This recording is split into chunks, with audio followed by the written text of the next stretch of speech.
Segment 2, Gold and Black Live, and we will join Chris Kramer here in a minute.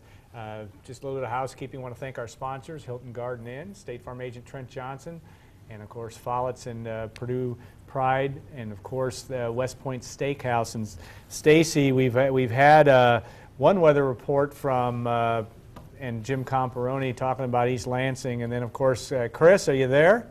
Yeah, I'm here. And are you at home? No, I'm in Indianapolis right now. Oh, and how's the weather down there, Chris? I mean, it's freezing. But is it snowing or icing yet? Yeah, it was snowing a little bit. Nothing too extreme yet, though. Yeah, Brian's making his way down to Lawrence North and North Central tonight. But thank you so much for coming on, and a privilege to have you on. And obviously you were on live a couple of years ago, but on hiatus from Germany and playing basketball. How long will you be in the States? I leave again on Sunday to go back for the remainder of the season. Good. And you took in what turned out to be a good victory for the Boilermakers, though it was a little dicey for a while there. And you kind of looked lonely sitting over there by yourself there on the front row. But did you want to reach over and shake some heads during part of that game, or did you just enjoy watching? I enjoyed watching. It was a chance to get to watch a team that I've only been able to watch online, and a lot of the games are kind of hit and miss if you're being able to pick them up. And just to get a chance to come back and see all the renovations and get to see a lot of the people from the Purdue family, then as well get to see a lot of the guys that I played with, and see Purdue win was a great opportunity. Alan said you were alone. You really weren't alone. Obviously, your brother Matt was sitting next to you, and I talked to him afterward, and he said you were maybe doing a little coaching during the game. I don't know if I was coaching, but I was talking to the guys because obviously, I was in the first row, so I could see everything. Mm-hmm. And especially when, there was a screen coming or anything like that, when Lewis was up there guarding the ball, or even when on offense, when we'd push the ball and somebody would run and they thought they were open, but they got somebody else an open shot. And you just got to tell some of those guys, especially the young ones, to keep running, because you never know when that chance is going to come for them to make that play for themselves. And so I was just trying to help them out as much as I could. Yeah, I think it's a new. They're gonna outlaw that someday when you have coaches from on both sides of the floor. But in your situation too, you watch Lewis Jackson, and you can relate to having, and just to many great extent too, Rob Hummel, but can relate to having to play in a fair amount of pain, which you seem like you did for most of your career here. But Lewis is going through a lot right now. Tell us what you see from him. But he is going through a lot. But the thing about Lewis is the ultimate competitor. I think one word that describes Lewis, one word would be tough. Another word would be just, he's a warrior. And, he wants to go out there. He wants to play every game.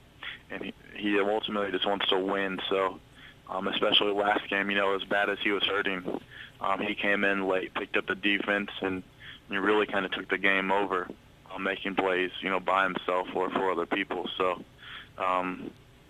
he's doing everything that Purdue needs. We just need him to get as healthy as he can so he can, try to make a run here.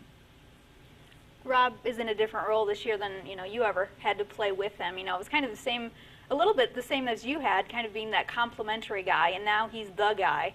How do you think he's handled that, just from what you've seen and maybe in some conversations with him? It's a different role for him to be the scorer and kind of being the number one option.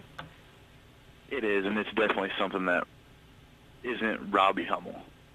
Robbie Hummel's the ultimate team guy. He wants to win as well, but now he's got to be a little bit more selfish. Mm-hmm. And, one thing from, watching the game, firsthand was, Rob gets real frustrated with himself when the ball doesn't go in. And, he can't let that get to him. He's got to get out there and, keep taking those shots. Especially last game, the ball was just, rimming in and out. Mm-hmm. And, he's right there. But he's got to keep taking those shots because those are the best shots for Purdue. And, it's something that's way different than anything he's ever done before. So, there's a lot of pressure on him, I think. And I think the way that can really help him and Purdue is if, everybody can just get consistent and, just play to their strengths and, play as a team. And I think, we'll be able to make a big run here, but it all starts with the defensive end. We had a question from Billy Chris, and one that people will wonder about for you. Would you rather play in the D-League or Europe? And obviously you've just been in Europe for a while. You're trying to make your way as high as you can from a professional basketball career. But talk about that difference and what your experience has been. Well, obviously overseas, the money's better than it is in the D-League. So number one, it's a way to, get your life going and a way to see parts of the country or parts of the world that you probably wouldn't have ever been able to see. So, those have been something where I'm just trying to soak it up as much as I can and, just enjoy it as much as possible. With the D-League, though, I had it probably as great as you could have it. My parents and my friends were 30 minutes away. I was close to Purdue, so I could go to Purdue games. I was right there by everything that I wanted to do. So, that experience that I had in the D-League was awesome. Basketball-wise, the spacing with a defense of 3 seconds and everything like that, the game was pretty easy if you could, get by that first line of defense. Where over in Europe, it's basically just like playing in a Big Ten game, with a big center in the middle of the paint always trying to, control and block shots. So there's definitely some differences, but there's some similarities as well. But I think right now between those two, I'd rather play over in Europe and see the world and, make as much money as I can. Chris, we talked a little bit about this on Tuesday and have kind of throughout your career, but I think initially when you had said you were going to Germany, it was time to man up. Your personality, you're a picky eater. You really like being around your family and your friends. Just to make this decision to go over there and to experience these new things, what have you learned about yourself? I've learned that, I can survive, without those people. And, obviously with technology, Skype and, obviously Facebook, Twitter, and some of the apps you can get with text messaging, it makes it easier to communicate with some people than it would have been, say, 10 years ago. Yeah. So, with technology, makes it a lot easier. But, like I said, it was time to man up, and it was a perfect opportunity since the NBA was in a lockout to get over here and try to make a name for myself in Europe. While the D-League and things, were still an option. I just thought that, Europe was the best chance for me to come over and, try to learn a different culture as well as, learn a different style of basketball. And I'm going to give you the first German question. Sprechen Sie Deutsch? Do you speak any of the language? And I know that's actually not the formal way to say it. My old German class 30 years ago, I don't remember. But anyway, how have you drank in? Is this a good match for you living in Germany? I know you're traveling a fair amount playing hoops, but how do the people in Germany compare to those in Northeast Indiana or in West Lafayette? I don't speak German. I'm learning. What do you got? Nothing? It's just bits and pieces. Yeah. I know the food, so when I go places, I can, see what. Hühnerfleisch, I know that. That's chicken. I remember that. So there you go. I'm helping you, Chris. No, go ahead. Yeah. Just some of the food, which is the biggest thing for me, especially going to the grocery store where you just have no idea sometimes. But, with everyone speaking a lot of English, I've only ran into a few times where I had to have somebody, a younger person, come over and try to translate for me so people could understand what I was saying. So, it's definitely the culture shock you go through, but it's not been as bad as it could be because I have so many Americans that have played in Germany before on my team. They kind of made the transition better than it could have been. How are you guys playing? I know you're 10-8, and I think you said you had 5 other Americans on the team, right? So that's helping, I'm sure, a little bit kind of get used to just the culture and everything. But how is the team doing right now? We're kind of up and down. Some games we play well, some games we struggle. We've lost, I think we're 2-6 on the road, so we're not a real good road team. It's something we're trying to work on. We've lost a lot of games by, I'd probably say lost 6 games by 5 points or less. So we always end up finding a way to lose some of those games on the road instead of finding a way to win. So, but the experience has been good. Playing a different role and playing with other guys, and then playing with the Germans, which is obviously totally different, and learning from them the way that they play over here and some of the moves that you see like Manu Ginobili and stuff do on a consistent basis in the NBA. And try to learn those over here and try to then take those same moves back and, put them into your game. The Germans are known as literal people, and you're about as literal a basketball players I can ever see in terms of what you see is what you get. It's effort all the time, and you're willing to go through the wall to get the job done. Does that personality play well, or do they have to get used to you, or do you have to get used to them when you're playing in Europe? Yeah, I think it fits well. I mean, especially in the league that I'm in, everybody plays hard. It's all about, most of the teams are all about defense, first off, and then, your offense comes off of that. So it seems to be a pretty good fit thus far, but obviously we'd like to have more success for our team. We have another question for you. Yeah, good question, too. From Billy. Yeah, he says, when you're ready to coach, would you look to come back to Purdue? I think it depends on a few things. Obviously, how long I can keep playing basketball. If the wheels run out in, a couple of years, depending on, where I'm at with my life, would be, the next step. Am I ready to have a family? Am I, do I have anything like that, in my future, coming up? So, I think if I was young enough and, didn't have a family or I was still single, it'd be something I would look, or I would try to do. But if I had, a family, had, a wife or a girlfriend, was, progressing in the direction of, marriage, and I don't think I would, just for the fact of you just don't have that much time, for your family as a college coach. Interesting perspective, and I think you've witnessed that in what Purdue's coaching staff goes through to get the job done. And a question from Bob D. talking about other Purdue players you've run to, David Teague or any of the other guys that you played with. Who have you run across as of yet? Or have you run across anybody? I haven't ran across any of the Purdue guys. David Teague actually used to play in our league, but now he's playing in Italy. I think Kenny Lowe's in France or Greece. No, is it Greece France? or something, one of those. And then Keaton's in Slovakia. So I haven't ran across anybody yet. Yeah. But, I mean, hopefully sometime we'll get to so we can, play some of those guys. But, I mean, I've ran across some of the guys from the Big Ten. Chester Frazier is actually on my team. We played against John Lure before he went back to the NBA, and Juice Thompson as well. So some familiar faces, but none of the guys that I was used to playing with. All those guys, competitive guys.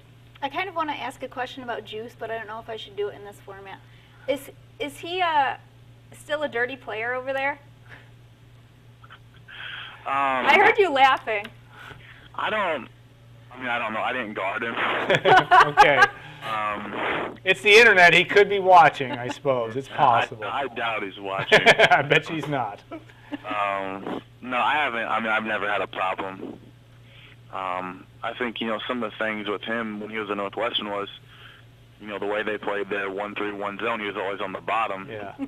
And, I mean, when you have Jawan Johnson always, getting his body on you so he's behind you and just turn around, catch it, and dunk it, I mean, you're going to try to do some dirty stuff to try to get some kind of an advantage back there. But that's the only thing. I haven't had any problems with them ever, so I can't answer that question. All right, good way to not answer it. You're not old enough to really look. You can have perspective certainly on your Purdue career, but Jay Hetfield asked, "What is your favorite Purdue moment or memory?" Are you able to put one in there, or what are some of the things that you still really call back at and say, "Boy, this was something that was really awesome to be part of"? I think my freshman year, we'll just try to go by years. My freshman year, when we were, I think they said we had to win 1 or 2 games in the Big Ten tournament to make the NCAA tournament, and then we beat Iowa, and I had a good run against Ohio State and got beat, and then, watching the selection show and, seeing your name called and just being able to, breathe a sigh of relief. Because, we had some guys that worked real hard and, 2 guys that came back, and Carl and David. And, that's like the ultimate, prize is to get to the big dance. So that experience was awesome. Sophomore year, I don't remember. I'm just throw out some of them. But winning the Big Ten championship, winning the Big Ten tournament championship, going to Australia as a team in the summer. I don't know. There's more and more. Obviously, when we had such a great group of guys, we had a lot of fun together. Just spending time as a team. So, it's all been good. I have nothing negative to say about my time at Purdue. All right, I'm going to pipe in with my 2 favorite moments. One was certainly the ability, your shot on your knees against Arizona, I believe it was. I thought that was an unbelievable thing to watch, and something that will go down. I think you'll be able to embellish that story, be able to build on that story for a long time, because it's just you can tell your grandkids how you did that, and we'll have pictures to prove it. My other favorite, I think, really was the game at Penn State. When after Rob went down, and the ability to pull it together and win a Big Ten regular season championship, and the way you guys did that and making big plays down the stretch, and obviously your role with that were 2 of my favorites. I'm not going to say the one you got hit in the nose. That I don't see how that could be your favorite. The way you came back from that was pretty awesome, but I'm sure that wasn't a happy memory. Stacy? Oh, I'm giving memories now? Yes, you are. Go ahead. We're going to keep him on for 2 more minutes. So go. You can ask him a question if you'd rather do that. Well, Chris knows that he was always one of my favorite interviews. Yeah. So I appreciate that stuff. It was always just great to see him, the way he really loved defense and to play, because not a lot of guys do that. But a lot of people on the chat are mentioning kind of the swim move that you had when you slid across the floor. No, that would be up there against Tennessee. That was pretty interesting. We have another one saying that when you blocked the shot to clinch the win at their House of Horrors in Ohio State. Okay. Oh, that was good. That was. In fact, they were talking about that game yesterday on TV, and the fact that Purdue, to be able to win in that facility, and in fact, that Purdue, you look at the Boilermakers playing a top 10 team this weekend. Your record against top 10 teams, I think Purdue's won 3 in a row. That was an amazing win to win in Columbus. Yeah, that was an amazing win, and speaking of the game they have, tomorrow, we got to be ready. Michigan State lost a tough one at Michigan, this week. So, Tom Izzo's going to get them ready. And obviously the Breslin Center is a tough place to play, for anybody. So, we got to be ready. And, whenever we play Michigan State, the biggest keys are transition defense and rebounding. So we can do those things, and we can give ourselves a great chance on the road. Who's kind of your X factor for the second half of the season for these guys? Rob, Lou, and Ryan, kind of they are what they are, but who's maybe one guy that you think, if he can just raise his level, that it's going to really help these guys going forward? Honestly, I think Tyrone made some strides, and he's becoming more consistent. Yep. Obviously, we need him to step up there at the free throw line with some confidence and knock down those shots. But I think it's Jacob and Travis. Those are 2 guys that, we need to, not necessarily score, but they need to do the dirty work. They got to rebound, they got to, play defense, dive on the floor. And, especially with Jacob, we need him on the floor because he's that shot blocker. And, he gets some fouls, some ticky-tack fouls for, what I would say, just from watching is like freshman mistakes. Just going for getting over the back and things where, those fouls are just not necessary. So, I think if we can get those two guys to step up and be consistent and get a big-time effort on the defensive end, I think that'd be the X factor for us. All right, now we look forward. Now, since you have our microphone, we shipped all across the world to you, we will get you on Skype at some point, or we look forward to trying to do that at some point. Well, we really appreciate your time today, Chris. Always a pleasure. And one thing and you probably blush at this, but you will be on the short list of the all-time fan favorites, and that was because of your efforts on the court, and certainly one that will never be forgotten of someone that really did some great things to turning this program, to building it to where it is right now. And I know that you quietly have to take a lot of pride in that. But enjoy your rest of your time in the States. We'll be watching you from Germany, and we'll be ringing you up maybe in a couple months, and we'll look forward to talking to you again about what's going on in the life of Chris Kramer. Thanks again. All right, thank you. All righty. All right, we will take a short break. Enjoyed that very much. He's always in your piece on him, and you had done all the video pieces with Chris over the years. I've got to know him very, very well. He's kind of one of those guys. He is what he is, and he's just a very, very special person, I know, to Purdue fans. So we will take a 2-minute break. I don't know if we're going to get Kyle Charters to call in, but we'll talk a little women's basketball. I want to also talk about the new hire at defensive coordinator in Purdue football news as we head into our last segment on Gold and Black Live. Just one night. One team victorious. The story behind the score. The rivalries. The big plays. From the sidelines to you. On the air, online. Are you ready for the frenzy? Friday Night Frenzy. High school football from where you live. Check out the Purdue collection now at Follett's. Boiler up with Nike Fantastic T-shirts, League and Champion fashion colors. Simply fabulous, simply Follett's. Purdue pride everywhere on game day. Nike sideline, worn by the team, by the players, and by you. And make every day game day with tailgate toss. Follett's, Purdue pride, a Purdue tradition, 17 game day locations. West Point Steakhouse is a family-owned restaurant known for premium quality steaks. Open for dinner Thursday through Saturday. Stop by for the Thursday night prime rib special or Friday and Saturday night specials like pasta and seafood. Be sure to come and enjoy all the food and fun at West Point Steakhouse. You can now get a quote or buy car insurance 24 hours a day. Call me, State Farm Agent Trent Johnson, at 743-9595 and see how much money you can save today. Going to the Purdue game? Stay at Hilton Garden Inn, West Lafayette at the Wabash Landing.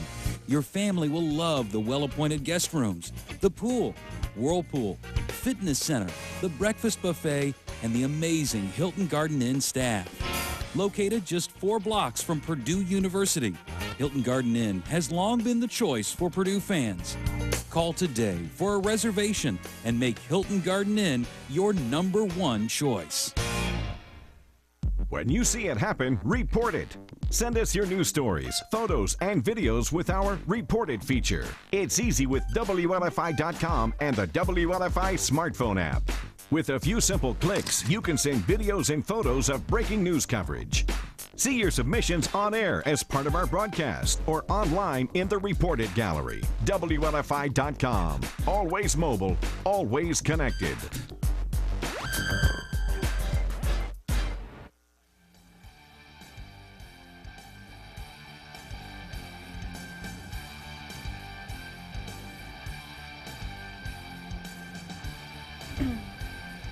Segment 3, a short segment with a tall guy, Kyle Charters. He towers all over the rest of us. It's gold and black. And I don't know, Kyle, are you on the line?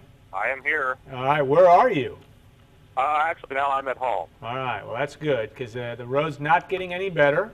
They're not, the side roads are not all that great. 65 was not all that bad. All right, well, that's good because Brian is looking so forward to heading down to Indianapolis and then back north up to Fort Wayne. You certainly saw an interesting game last night and a team that, as we talked when Dre Mingo went down, that this team was going to struggle, and yet we know that the conference schedule is going to get more difficult, but I was impressed by the fact that maybe Indiana isn't very good. I understand that, but this is a team that to win by 22 points on the road is, and the way they're doing it by kind of equal opportunity basketball is interesting. Yeah, I think you were being nice to Indiana there by saying maybe they aren't good. They're not very good. Yeah. They've lost now 10, dating back to last year, 10 consecutive home Big Ten contests, and of course are 0-6 this season, although they have had a little bit more difficult schedule, so perhaps they'll win a game or two down the stretch. But Purdue played well. I mean, they despite Dre Mingo's injury, they still have a lot of depth and they still have some scoring options, and I think both those things have come through during the first 6 games of the Big Ten season, and maybe none more so than last night when they had 5 double-figure scores, and including Antoinette Howard, who really over the last probably 6 to 7 games, maybe a couple games before the Big Ten started, has probably played the best she's played in her career, and has sort of been, maybe a little bit like a point forward type player, in that she can bring the ball up the court and sort of direct Purdue's fast break offense, and maybe is a better finisher, at least at times, than any of her other teammates out there, and she really played a great game last night. Well, you look at this and look at this team and what you're seeing, and yet, and we're not trying to be glass half full here, but this is they've kind of been through the easy part of the schedule. But Purdue has a real, as we talked earlier in the show, has a real advantage, Kyle, and we're speaking with Kyle Charters of GoldenBlack.com, that this is a team that has an interesting schedule advantage coming down the stretch that really could lend itself to a Big Ten regular season championship.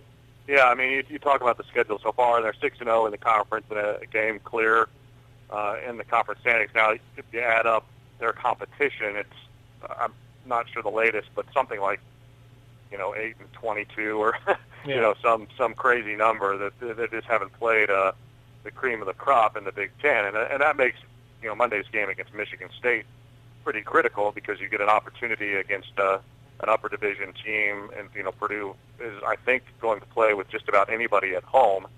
But you do look ahead at sort of the schedule over the next month and a half, and Purdue only plays Nebraska, Penn State, and Ohio State once. Those are their 3 onesies, and the Ohio State game is in Columbus, which we're probably going to lose that game.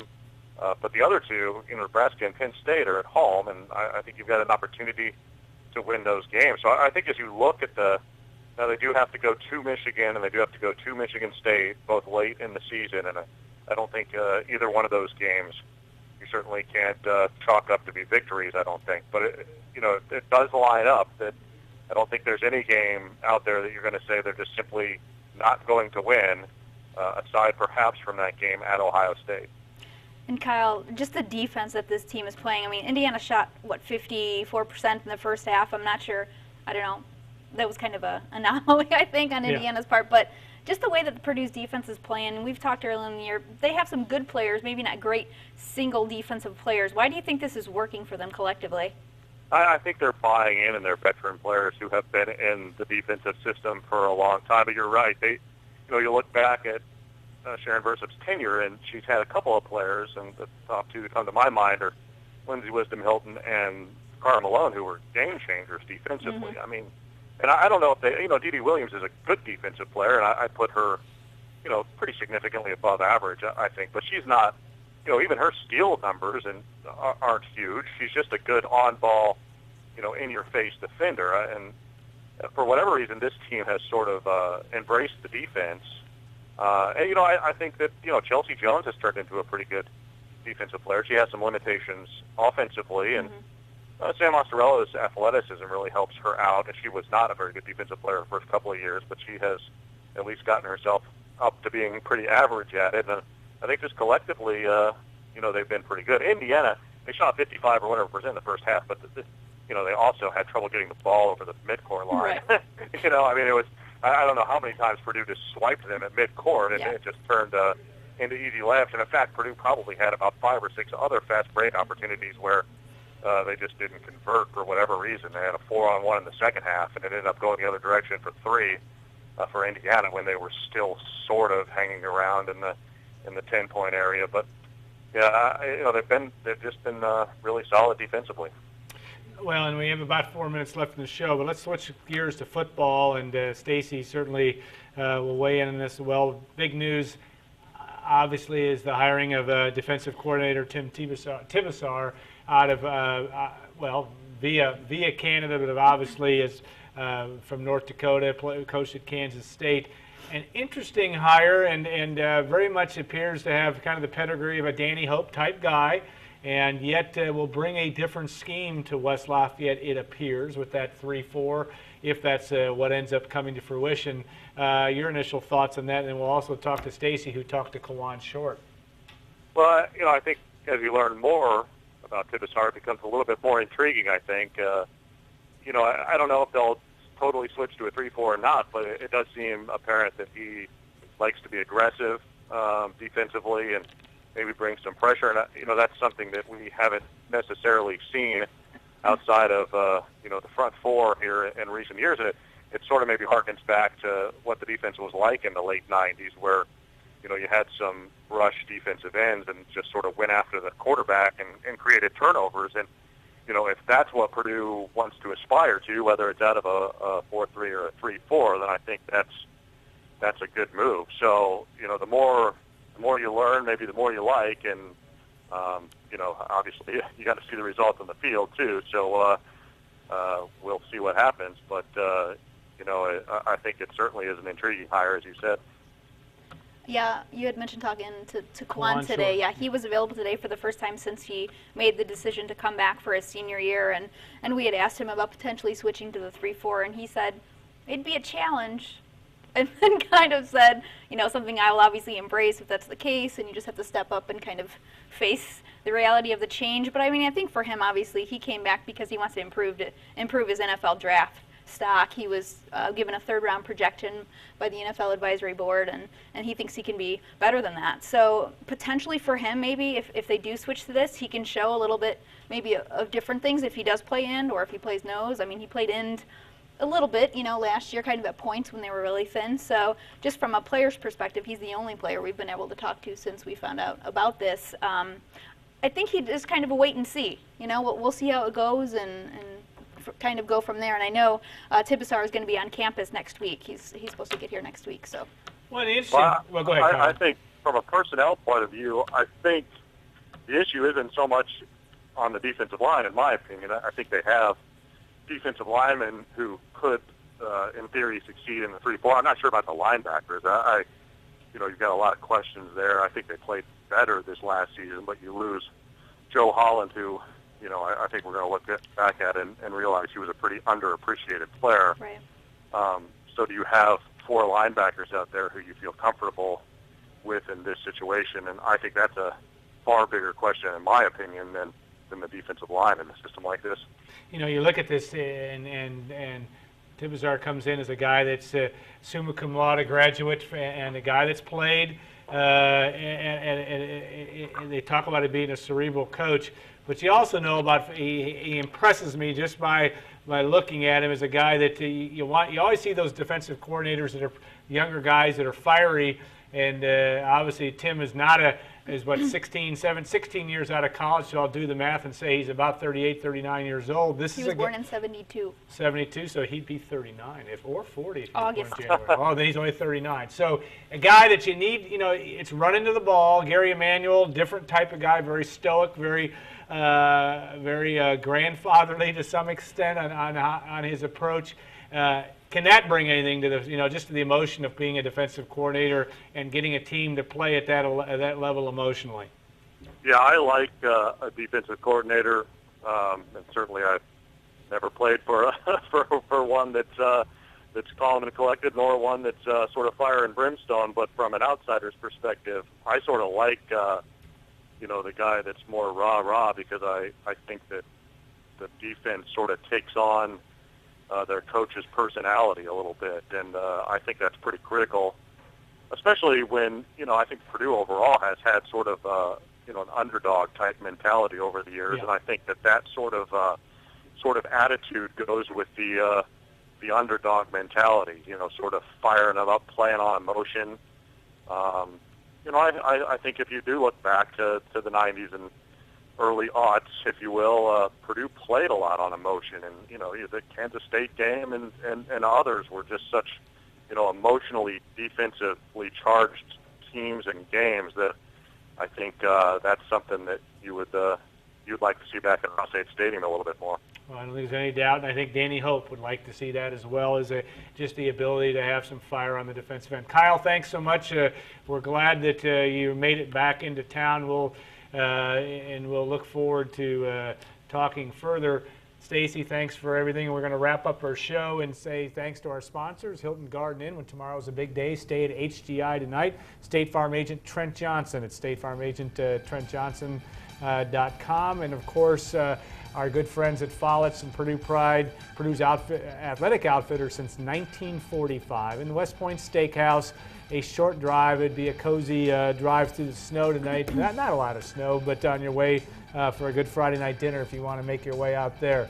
And we want to thank also Patsy, Gordon, Kim, everybody in the back room that makes this show happen. And we look forward next week, tentatively, Dwayne Carlisle, the director of Purdue Sports Performance, which will be a very interesting guy. He asked us online, why do you want me on the show? And I said, well, I think people really want to see you in person and see what energy you have brought to at least all the coaches on down the line. Talk about Dwayne Carlisle. We look forward to having him on next week on Gold and Black Live. Have a great week, and we'll look forward to seeing you next Friday.